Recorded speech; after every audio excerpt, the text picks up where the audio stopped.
Aspen est née à 11 ans. Pas véritablement, mais métaphoriquement parlant. Elle n'a aucun souvenir avant cet âge et personne n'a jamais pu expliquer sa présence à bord d'un paquebot de croisière disparu pendant près de 10 ans de la surface du globe et réapparu subitement un beau jour dans le port de San Diego, en Californie.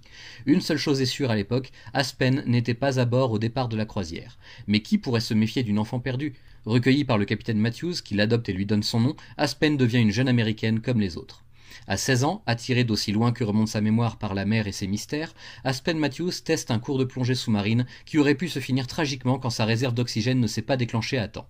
Mais avant de perdre connaissance et d'être ramenée à la surface par son instructeur, l'adolescente a eu le temps d'avoir une vision, celle d'un homme semblant vivre dans l'eau et lui intimant de le rejoindre. Après cela, c'est le trou noir complet.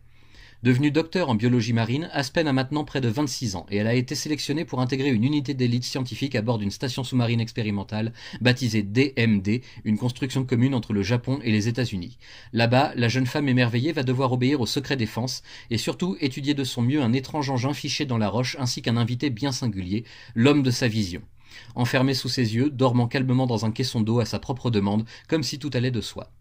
Aspen n'aura toutefois pas le temps de récolter beaucoup de données car un incident malencontreux impliquant un prototype top secret d'avion de chasse hybride de l'armée dégénère et une torpille détruit l'alimentation énergétique du DMD, dès lors condamné. Tout le personnel est décimé sauf une poignée de survivants miraculés et bien sûr Aspen elle-même qu'un pilote estomaqué retrouve alors qu'elle semble s'être changée en eau vivante. Ce pilote, c'est Chance Calloway, également responsable du tir fatal au DMD, et son sentiment de culpabilité le pousse à foutre en l'air les ordres pour tenter de rejoindre Aspen aussi vite que possible et essayer de comprendre toute cette histoire de fou. Aspen, pour sa part, a repris sa vie, l'esprit empli de questions sans réponse. Quand Chance parvient à la retrouver chez elle, ce n'est que pour la perdre à nouveau quand la belle est enlevée par des agents du gouvernement qui l'endorment et la livrent inconsciente à d'étranges individus qui s'enfuient dans les profondeurs de l'océan avec leur captive. Une fois réveillée, Aspen fait la rencontre officielle de celui qui deviendra son mentor, et qui devait être son sujet d'étude, Killian. Elle fait alors face à une révélation hors du commun, elle qui appartiendrait en réalité à un peuple sous-marin vivant dans le plus grand secret loin de la surface et du reste de l'humanité. Un peuple qui, sous l'impulsion de Killian, tente à présent de révéler son existence au monde entier en reprenant la place qui est la sienne dans le délicat équilibre des puissances. Convaincu de la justesse de sa cause, Aspen embrasse entièrement les ambitions de Killian et de son armée, et apprend très vite à utiliser ses étonnantes capacités et ses pouvoirs endormi depuis si longtemps. Killian veut en faire une arme, d'un nouveau genre jamais vu encore, et son entraînement pour apprendre à utiliser l'eau sous toutes ses formes changera vite Aspen en mercenaire émérite, avant de faire d'elle le cœur d'une opération de bien plus grande ampleur. En effet, Killian s'apprête avec son aide à lancer sa grande offensive, l'opération Soleil Bleu, qui ne pourrait voir le jour sans les connaissances en physique d'Aspen et ses capacités incroyables même au sein de son peuple véritable. Mais alors que l'astre d'azur se met à briller et est visible depuis tous les recoins de l'océan Pacifique, une déferlante de tsunami menace les côtes de la surface, le nombre de victimes devenant rapidement incalculable. Le vrai plan de Killian était de déclarer une nouvelle ère, celle des Bleus, une suprématie totale au prix de millions de vies innocentes, et son soleil bleu commence lentement à forer la croûte terrestre vers des territoires encore inconnus.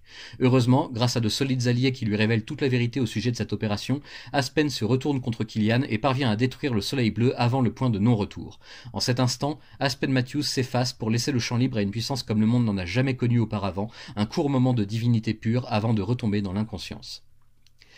Les actes de Killian marqueront un point zéro historique dans les relations futures entre les humains et les bleus, tandis que Japon et États-Unis ont bien failli entrer en guerre ouverte les uns contre les autres, bernés par l'homme des profondeurs. Il faudra encore du temps avant que les choses ne redeviennent normales ou presque, et en attendant, Aspen a bien l'intention de rester le plus possible à l'écart de tous ceux qui chercheraient à la recruter. Étudiant à fond ses pouvoirs et désirant en apprendre davantage, la jeune femme s'apprête à ouvrir un tout nouveau chapitre de son existence, et à découvrir des secrets sur elle-même et sur le reste du monde sous-marin qu'elle n'aurait jamais soupçonné.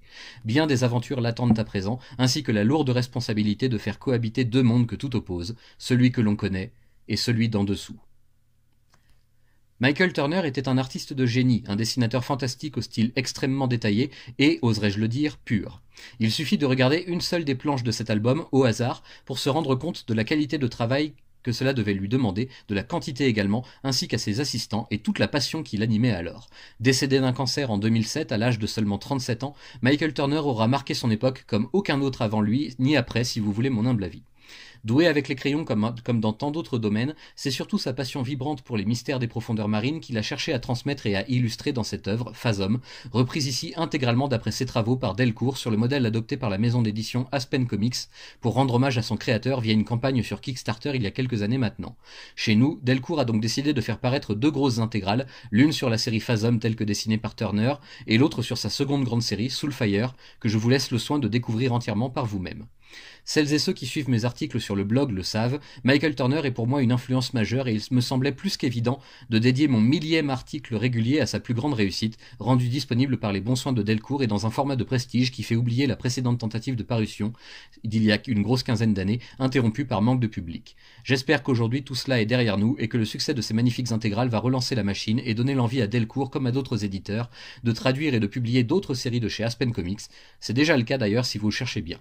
Si vous suivez seulement les audios sur YouTube, il ne vous aura pas échappé que la couverture de l'album dont je traite ici n'est pas celle parue en avril 2022. En effet, il s'agit de la version collector proposée en collaboration avec Original Comics, sortie quelques mois plus tard la même année.